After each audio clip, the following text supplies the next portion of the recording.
easiest way to locate this connective tissue seam that is part of it's the intersection of all the layers of the thoracolumbar fascia.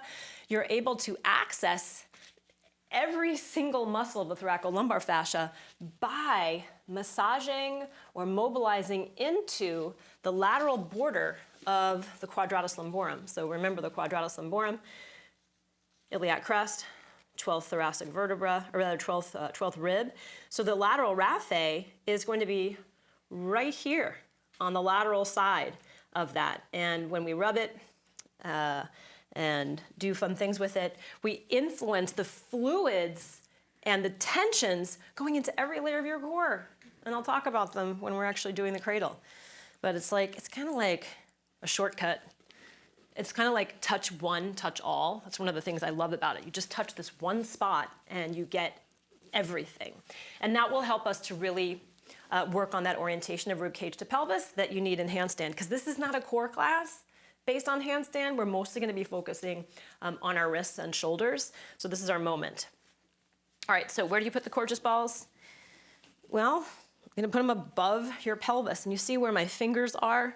They're just sort of smudging in towards the lateral border of the quadratus lumborum.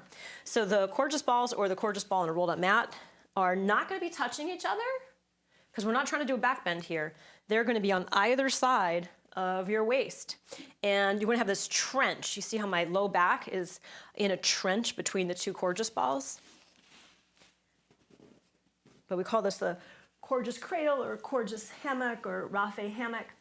So you stick your Courgeous balls on either side.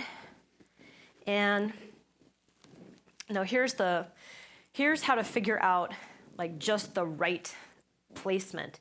When you do this and you're relaxing, you want your sacrum, oh my God, it feels so good.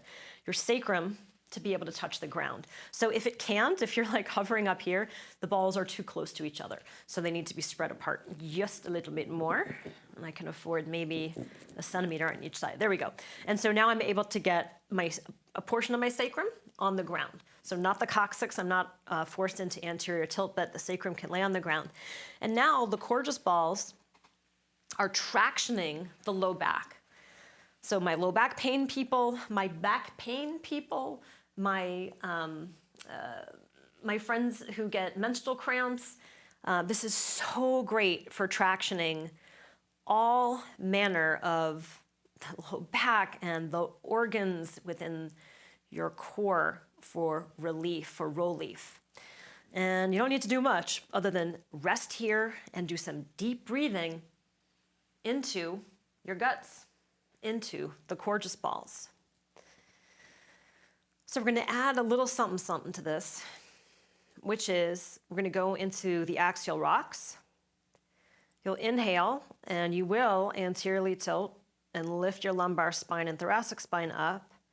And on exhale, you'll posteriorly tilt and now the pelvis will come off the floor and you'll activate all the deep layers like you're rolling a bottom edge of a tube of toothpaste off the floor.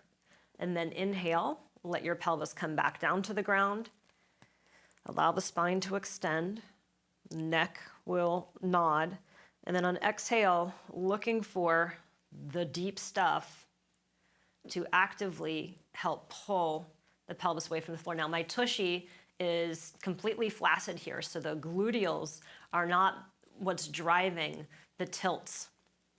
What's driving the tilts are you relating to gravity, and a little bit of spine extension here, and then you moving against gravity. So you lifting your own pelvis away from the floor and letting it hover while the balls traction the thoracolumbar fascia at that junction, that fascial junction of the lateral raphe.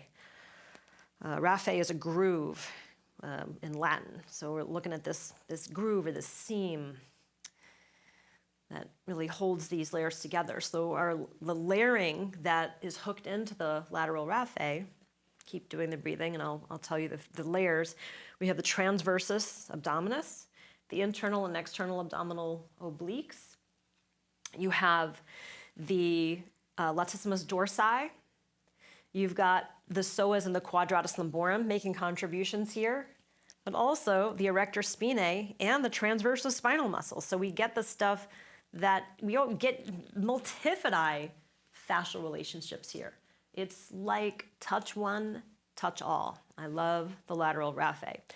And also because of this lateral traction, so we're not rolling yoga tune-up balls up and down the lower back. Right now we're trying to spread the sheets here, spread the elasticity and distribute some of the compacted forces of the low back, which happen from too much sitting, which happen from over-exercising, et cetera, but spread this stuff laterally, and you're gonna feel the result when we come out.